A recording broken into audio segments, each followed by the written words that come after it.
and I think it is really one of the most important points that we have in this new frame of the European legislation, that we have to move towards life cycle costing as the basis. This is our principle. And this is something that really is going to affect the way that we work in the next decade or more. It's not going to be easy, by the way. DPBD goes even deeper and says that whenever you go to an existing building and you want to upgrade or to change something that broke down or because you're not happy with it, even a small renovation, no matter how small the building, you must do it according to minimum requirements that are set for renovations for the country. They can be different from those that apply to new buildings, but there must be in the country a regulation that says you want to change a window, there's a minimum standard that you have to comply with. You want to change your boiler, you want to change your chiller, whatever, there's a minimum standard.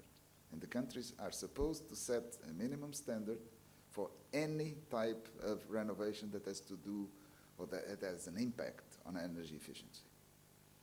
And so this, once again, is something that is, well, of course, the question is enforcement. How can you control, if you break a window, you're going to replace a window, you want the government to control your actions.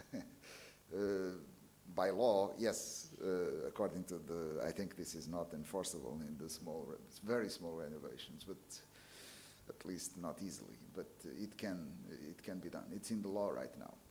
So this, in effect, brings in quality and quantity, although it's very hard to enforce in the very small renovations.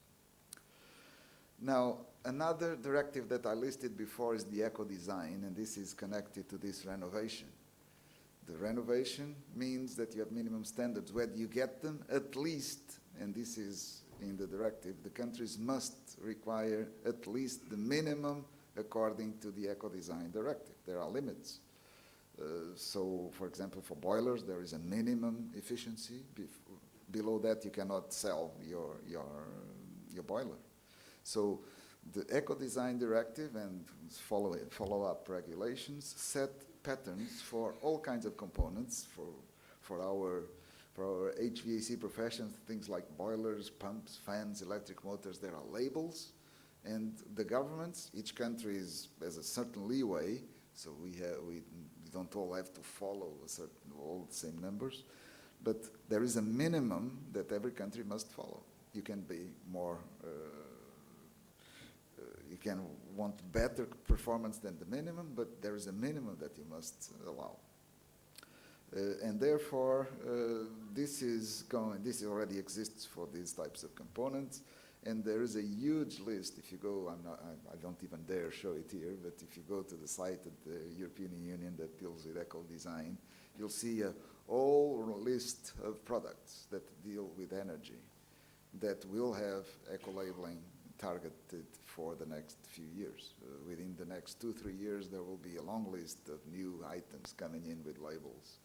And so anything that has to do with energy will have a label very, very soon.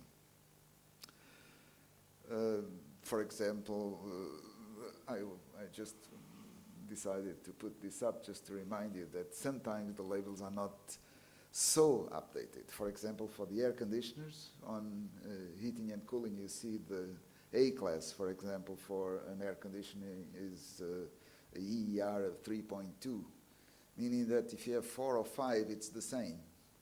You don't really go to the very top. So sometimes you need to redesign these scales to have, like the refrigerators, the A++++++. Sometimes we do with those scales and come up with new ones. So we'll see these standards move, and probably like the refrigerators, we'll see the A++ and A+++, also in air conditioners and in other HVAC equipment. Another activity connected to this is the requirement by the EPBD to have regular inspections of HVAC systems. And if for a small air conditioner they require this, for example, for any air conditioner above 12 kilowatts. 12 kilowatts is a couple of window units. I mean, nothing serious. So that probably is a technician can do it without, probably better than we can. But if you go to very large installations, you really need professionals, engineers, to take care of them. And so this is a good opportunity, a professional opportunity for sorry, I thought I had something here. This is a very good professional opportunity for an engineering profession, for us, basically. And also, it needs training. There is also in the Energy Efficiency Directive, not in the PBD, the creation of so-called energy auditor. It's now a profession. So in most countries, they are launching official, cards saying, okay, you recognize you as an energy auditor. Some countries already have them. And therefore, it's another way of improving. This is highly technical, highly complex, especially in the large systems. And always behind this, there is the aim of replacement of old units that have efficiency far below what is now available on the market. You don't think it is still working very well, but if you really go on a life cycle cost, if you change now to a better unit, it is cheaper than going on with your old unit. And so we should not just change because it stopped working. You should change because you have a better, more efficient unit on the market. Of course, I come back to the topic of, the main topic of this conference, the nearly zero energy buildings. This is, for me, I don't like the word revolution, but it is almost a revolution that is coming up and that we'll be facing. By requiring that in 5 years, 2018 is 5 years from now. Huh? Just think how long, if there is somebody deciding today they want a new building, so the government, the ministry here wants a new building for education, for universities or whatever, how long does it take? 5 years? It's probably difficult to build it less than 5 years. I was having a tour of the Santa Sofia Mosque 2 days ago, and they said they built that huge building in 5 years. That is a miracle. That was, what, 1,500 years ago? So right now it takes more. It would take more today to build that, probably. Things take a long time. So if by 2018 any government building that is occupied 5 years from now has to be a nearly zero energy building, you better be starting today thinking about it, because otherwise it will not be a nearly zero energy building in 2018. Even if the regulations don't call for it now, to really be on the attentive to this, we have to start now. 5 years is nothing in terms of building. Between design, decision, and then building it and getting it operational, it's more than 5 years. So I come back, I already put this slide up in my presentation yesterday when we talked about the situation in Portugal for the nearly zero energy buildings. But I'd like to spend a minute just thinking with you aloud on what this implies. Of course, you can have the renewables that you put on these buildings. I'm not going to go to definition. It was already discussed, so I'm not going to bother you again with the same definition. I hope that by now everybody's familiar with it. But so we have to have a good building, and then we have the renewables to take care of the rest of the needs. We can have the renewables on the building site, very close to it, because if you have a tower of 25 stories on a very small area, you cannot supply enough renewables. You don't physically have the space to put up enough collection area. So you have to allow a certain distance from the building to have those renewables collected. But then you have what it's called the infrastructural level. meaning that you can have the renewables very far away and, of course, move the renewable energy and the electricity, or you could be futuristic and say you produce hydrogen, you compress it, and you bring it, for example. You have a huge number of solutions. They're not probably cost-effective, but that's a different thing. So you could have a much wider concept of where you can catch the renewables. There are many countries considering this. As I said yesterday, for example, Norway and UK are considering to having white certificates or green certificates or whatever, and use electricity produced anywhere in the world as compensation for your rest of the renewables. In my concept, I think I already said it, I don't quite agree with this principle, but it is possible. So this gives you a whole range of solutions. So probably if you have to design buildings here in downtown, it's a very large concept because Istanbul downtown is very large. But anyhow, here, nearby this site, if you have to put renewables on every building, there's not enough space. So we have to be flexible enough to go a little bit further. But should we go to the border with Syria or Romania, or should we go to Egypt and bring it under the sea? This is a discussion that's going to go on for a long time. And just as an example, discussions go to the country level. For example, Luxembourg has said that they don't have enough resources to cover what they need according to the directives for renewables. So they were shopping around in Europe to see where they put a few renewable power plants for PV. They went to Portugal, they went to Spain, they went to several other countries. Of course, they also needed the area for themselves. So they ended up putting up a PV plant in Latvia, and it counts for Luxembourg. So it depends. It's a whole new business that's coming up. So this is something that it's important that you keep in mind, because this legislation sometimes offers some strange solutions, to say the least. Anyhow, from the discussions, and this is one of the slides that I had since yesterday, discussions that I heard here, there is clearly not a consensus of what a nearly zero energy building in our types of climates, Mediterranean climates, should be.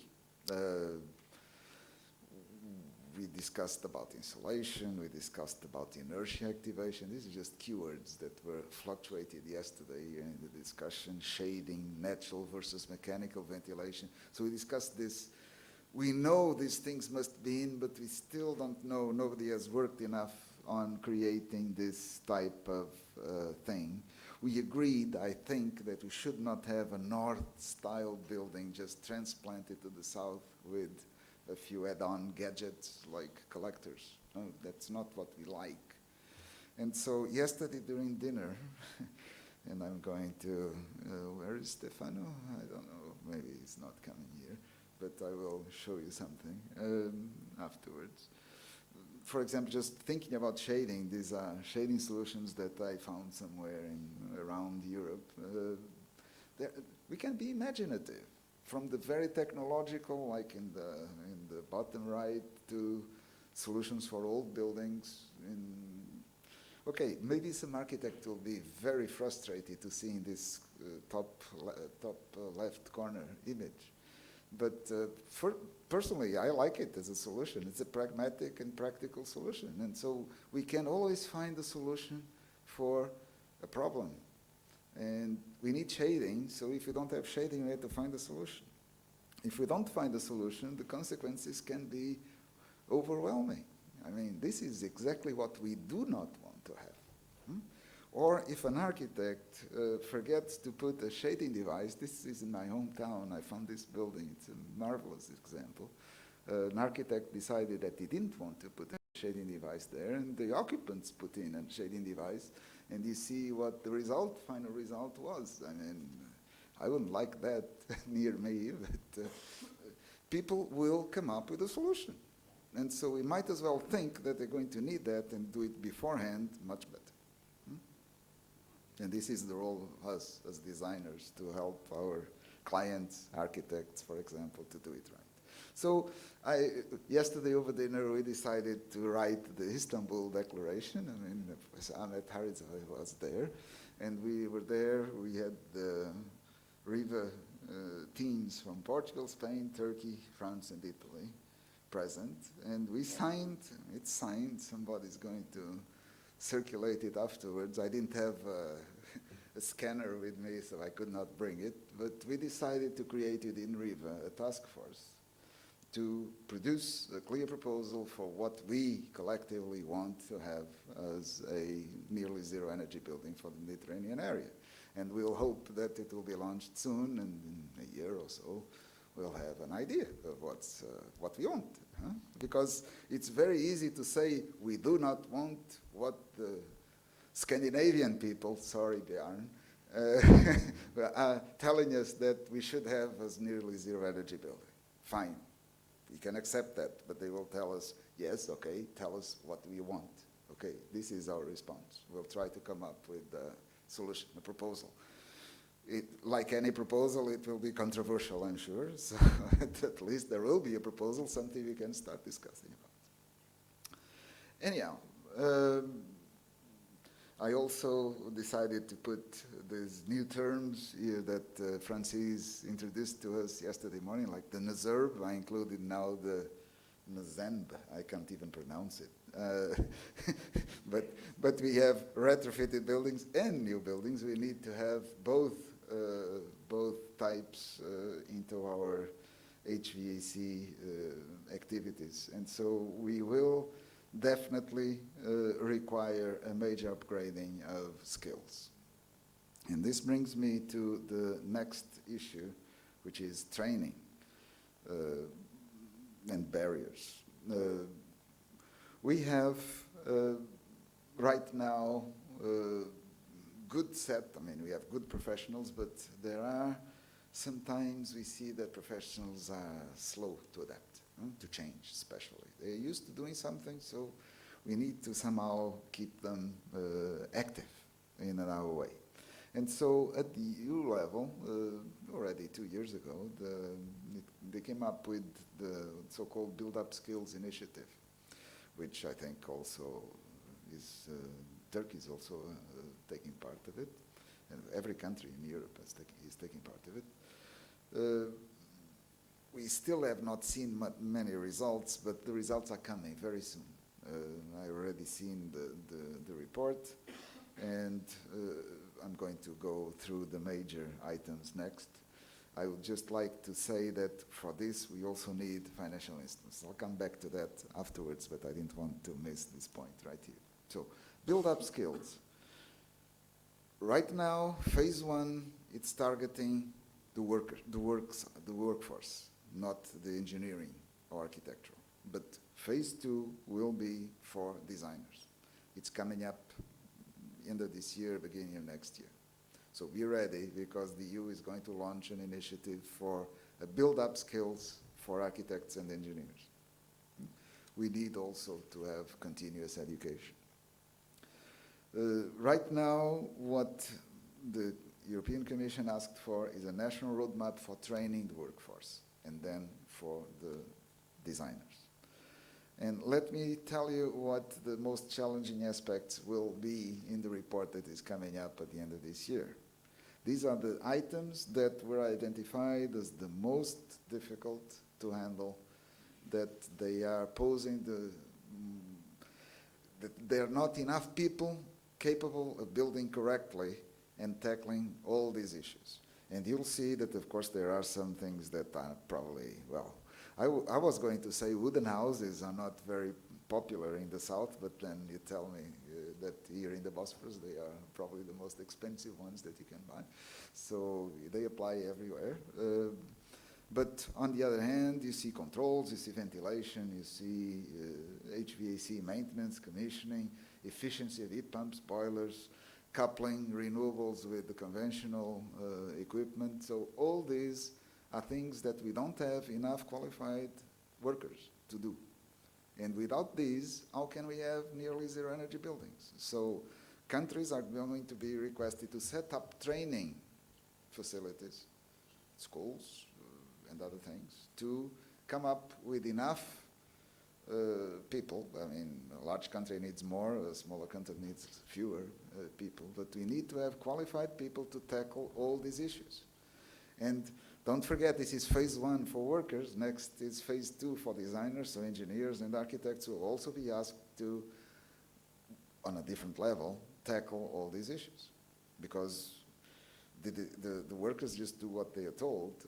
We, as designers, have to tell them what to do. You have to know how to specify to have a correct solution.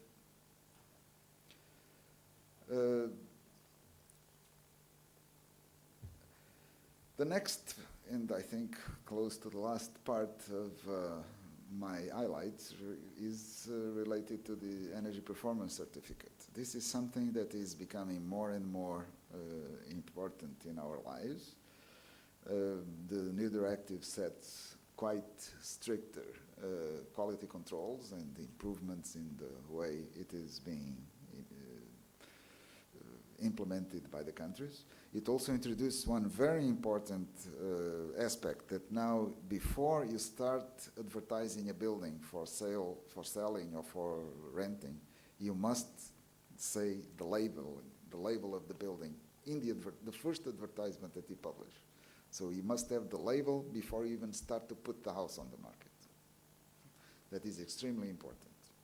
Only a few countries have it so far, but we've seen quite a large impact on, of that decision. And this is really a very large opportunity for all HVAC, because maybe not for the small houses, for big buildings, the certification usually requires somebody with high technical capability. I also would like to remind you that for all public buildings above, well, let's say 2,050 square meters in a year and 3 months, will be required to have a label on display. So if we were in the European Union, but I think Turkey is implementing also the DPBD,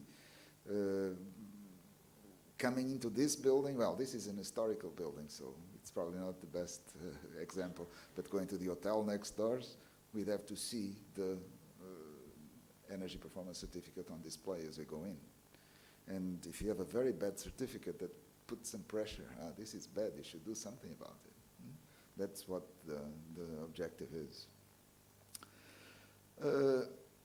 As I said, and this is probably now one of the most important barriers, well, if you don't have people, of course that is important, we cannot do it. But if you have the people and you don't have the money, it's also a big barrier. So usually we need financing, and rehabilitation needs a lot of financing. Usually the people require financing to take on these improvements of the existing building stock. And let me couple now the PBD with the Energy Efficiency Directive. It was mentioned already yesterday, I think, by Francis. We have two articles, Article 4 and Article 5. Article 4 says long-term strategy for renovation. Member states must produce it by 30th of April 2014. That's tomorrow, okay? If countries have not started yet to plan this, they will not be ready by 30th of April 2014. And then the second one is public sector, 3% renovation rate per year for central government buildings. Okay, you think, oh, this is huge. Not really. This was one of the most controversial issues in this directive, and so they limited at the end to really buildings that are controlled by central government. So if it is by a regional government, they're already out. It's voluntary. It was shown yesterday. So, for example, you know how many buildings are covered in Germany? 23. That's the impact of Article 5, because it's just the buildings that are run by the central government, not by the provinces or regions, I don't know how they're exactly called. Huh? So it has to be only central government. So if you look around and you see the power of your ministries, you'll see how far you will have to go in each country. So probably you should decentralize as soon as you can. Just look, this is an example that we made in Portugal. We have the EPCs on the market now for quite a few years, 6 years almost. And we have a database of more than 500,000 EPCs. And if we go and see the original energy label, and then the implementation of the recommendations by the experts that issued the EPCs, what would be, if they were implemented, what would be the final grade, this is the change that we get. So there is a huge potential with EPCs, and if you have a huge database, you can do miracles. This is a gratis way, free, for the member states, for the countries to have a precise diagnosis of their building stock. Because if you set all the EPCs in a database, you can characterize very soon the building stock, by age, by location, by whatever. You give all the information, you just need to know how to handle it. So this is a source of quality in terms of our planning. Okay, I'm coming to my conclusion. What do we have today? Lots of progress, but there's always a but, many buts. Few countries have completed the cost optimal study. I'll go very quickly on this. Enforcement of rehabilitation is minimal. The ZEB definition only 2 member states so far have completed their targets, and the numbers for the target of the consumption vary between 20 and 60 kilowatt hours per square meter per year, 1 to 3. Majority of public buildings not yet certified. Proportion of transactions that has an EPC attached to it is still minimal. We could go into numbers, but I don't have the time. Financial support schemes are not generally available. Money is an obstacle. And worse, there is very little political will in most member states to implement it because of reaction of the public. The politicians are very good at signing very good declarations, but then implementation, it's not easy. Sarkozy did it with a good example, yes. Just to give you a very, very formal statistic, in September 2012, 1 year ago, the Commission sent letters to 24 of the 27. Then it was 27, now it's 28 member states, warning them that they were late. The only 3 that were on target were Sweden, Ireland, and Denmark. You notice that none of our countries is included in this 3 good example list. If you want to have more information about the details of the status of implementation of DPVD, you can simply download, or you tell me and I'll send you the book of reports. It was released June 28th, so it's quite recent. I suppose this presentation will be made available, but there's a website over there, so you can download it from there. Okay, so to conclude, we have a decade of progress since the EPVD was launched. We've seen many, I'm not going to go to details of these slides, but we've seen certificates, we've seen cost optimal studies, we know the nearly zero energy buildings have been introduced. We have millions of EPCs that have been issued all over Europe. This is just a sample numbers. I mean, look at Netherlands, 2,415,000. This was numbers early this year of certificates that were issued. 550,000 in Portugal, 300,000 in Norway. I mean, we have huge numbers of certificates all over Europe. There are millions of certificates now. Of course, we have room to improve. For example, this is very important. Less than 50% of the population knows even what an EPC is. They don't, when they go to buy, I don't even talk about those that don't even think about buying. We have many different policies different policies all over Europe about the things. We have difficulties and lots of barriers. We don't even require that the EPC is part of the sale in many countries. But, and this is the important conclusion, we are improving. These are just 3 examples of 2 more shown before. Countries are moving towards more stringent requirements, and so this is the good point. So, to conclude, this is my last slide, so yeah, my chairman doesn't have to tell me that I have to shut up again. So, I think that the EU plan, the 2020, already had a quite big impact upon us all. HVAC in particular, but buildings in general. Every country has gradually improved. Some have been more forward, others a little bit less, but everybody has taken at least 1 step forward. A few have taken more, which is good.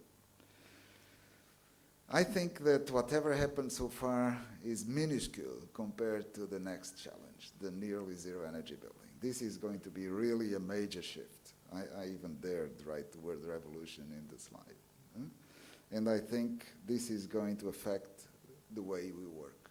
We need to really be attentive to the next few years. The future buildings are going to be different than what we usually do now.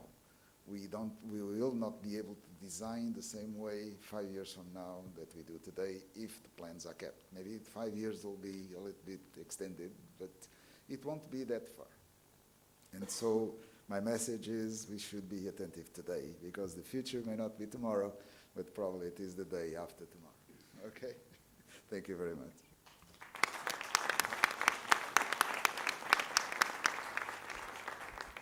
Thank you, Eduardo, for your informative presentation. We have time for probably a few discussion. Please, may I have the microphone, please?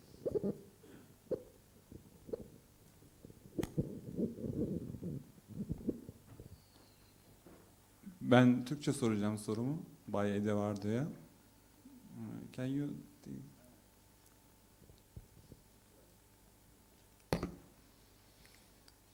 Çok farklı bir sunumunuz vardı, çok başarılıydı.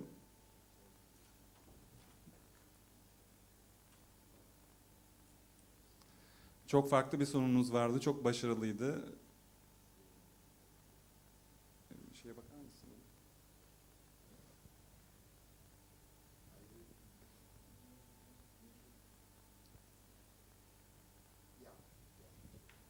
Çok farklı bir sunumunuz vardı, çok başarılıydı. Teşekkür ediyoruz.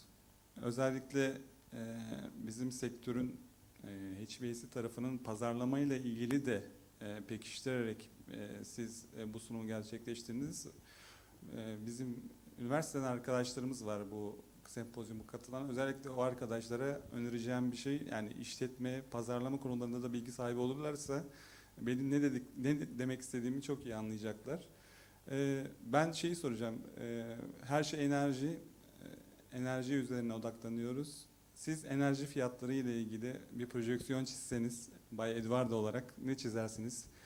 Gaz, elektrik ve diğer alternatif enerjilerle ilgili, gelecekle ilgili bir projeksiyon çizebilir misiniz? Çünkü ülkemiz, özellikle Türkiye'de belki arkadaşlar bahsetmiştir ama ciddi bir özellikle benzinle ilgili, akaryakıtla ilgili ciddi bir ülke olarak zor durumdayız.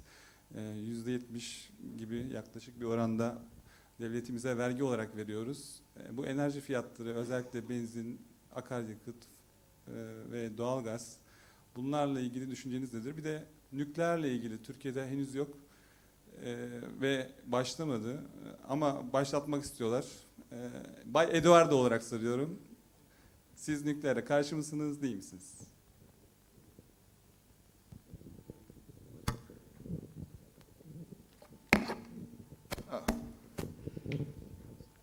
Yes. easy answer. Well, I believe that energy is not going to become cheaper. No, it could be by taxes, it could be by demand, but energy is not going to become cheaper. As a matter of fact, I've seen even some studies that I disagree with that say that we should make it more expensive to make energy rehabilitation of buildings more cost effective. I don't think we should do it that way. Renewables are going to become cheaper. Nuclear, I'm not going to go into that debate.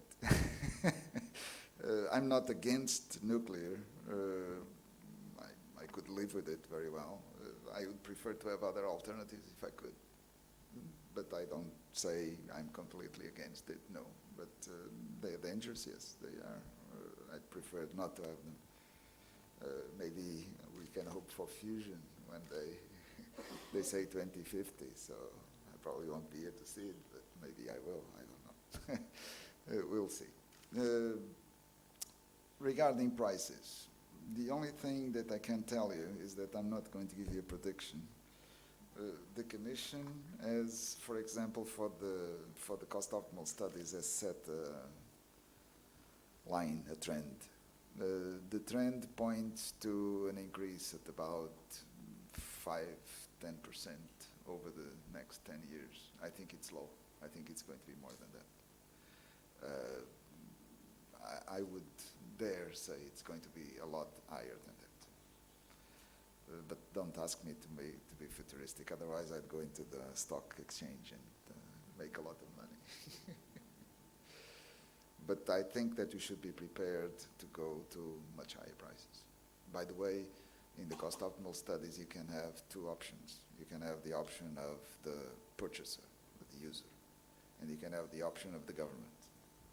And so in the option of the government, you can put all the externalities, I can't even pronounce it, externalities, yes. So all the costs to society, environment, and if you figure those in, cost is going to go up. Don't ask me by how much.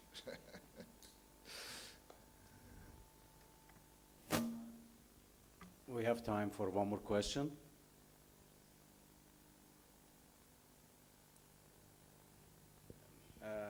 Could you please? You have time for more questions. Good morning. Thank you for your presentation. Merkezi'nde from France.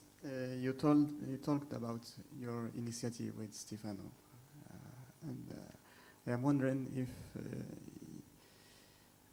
if I think there is similar climates in the world to the Mediterranean one in Australia, United States, and so on. Can we use the experience of those countries to improve the Mediterranean buildings? I'm sure that we're not going to invent anything radically new. We're going to use the team. I'm not even going to say that I will be in the team. We'll promote the team task force. But I'm sure that we'll come up with something that is using all the information that we have from all over the world. Of course, capitalizing on the specific aspects that we not normally attach to the Mediterranean culture. But yes, of course, there are climates that are very similar, like Southern California, in Africa, South Africa. I mean, there are many climates all over the world that have the same characteristics. And if you look around, if you go to those parts of the world, the buildings are not that different from ours. And so we can learn with one another, but the team will have the whole freedom. I'm sure they will do the best job. And if other countries want to join, they're welcome too. Nothing limited to the 5 that I mentioned.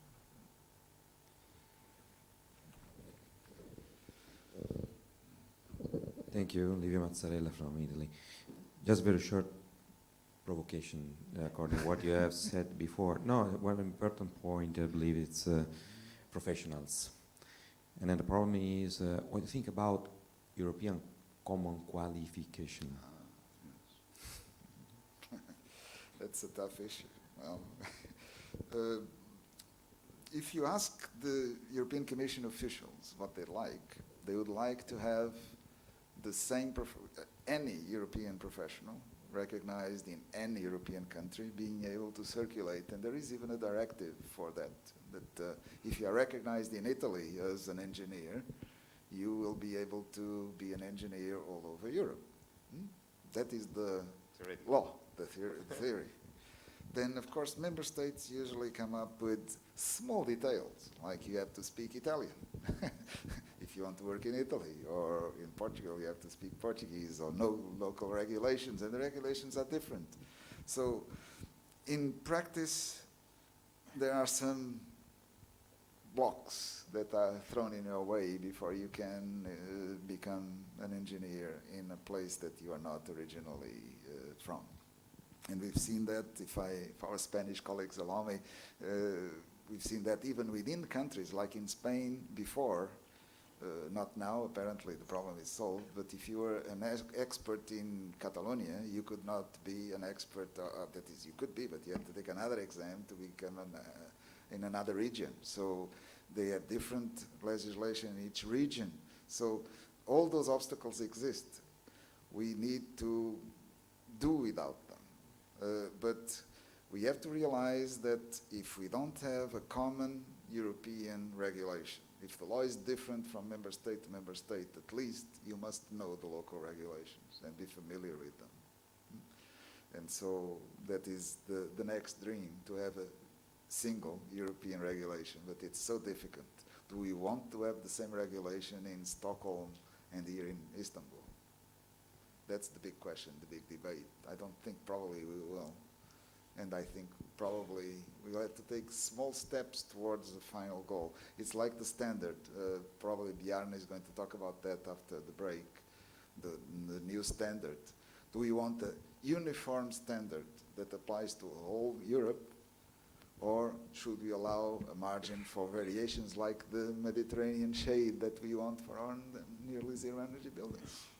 That's a debate that has pros and cons. Thank you. Thank you. I have to close the session because I was told the coffee is getting cold. Thank you again for your participation. Thank you all the presenters for their excellent presentation. Thank you.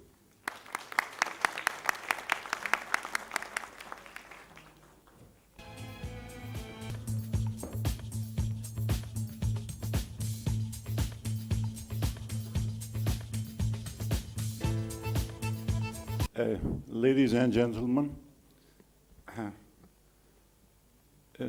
we came the end of the Congress, and this is the last session of the Congress.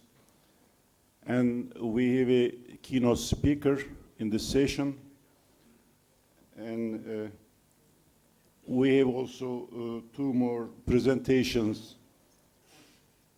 And I would like to present you Professor Brian Olison.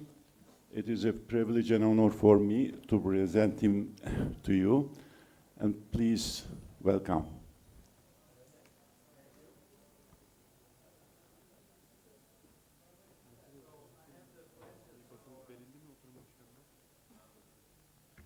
Now it's on. Okay. So I have the pleasure to entertain you here for most of the rest of this conference. So I thank the organizers for inviting me, and I thank you for staying that long. I was expecting maybe 10 people would stay and the rest would leave, but I'm very happy that you're all here. And also, on behalf of ASRE, I want to congratulate the organizers for show them here today, but that will be included in the new one. Now, several studies, and also mentioned yesterday by Alard, have shown that people's expectation or adaptation can change in buildings where they are normally using natural ventilation by opening our windows. So people have the possibility of opening the windows. There have been many studies done around the world, and it was first introduced in the ASRE standard.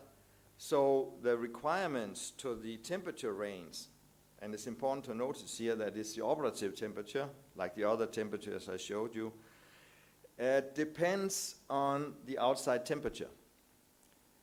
In the beginning of the ASHRAE standard, it was the mean monthly temperature, and then you find what is the acceptable range. And you can see here I have shown for different cities what the impact would be. If we were using the criteria for mechanical cool building, then we would have about 26 or 27 degree as the upper limit. But if you go here further south in Europe or to Asia, if you look at Palermo, Singapore, Bangkok, there are somewhat higher values accepted. In the European standard, here we have the same type of requirements, but we are not using them monthly. We are using a weekly running mean. So we are looking at the last about 7 or 8 days of the outside temperature. And the reason for doing that is that people often change their clothing according to outside temperature. And in that way, we take that into account over the year.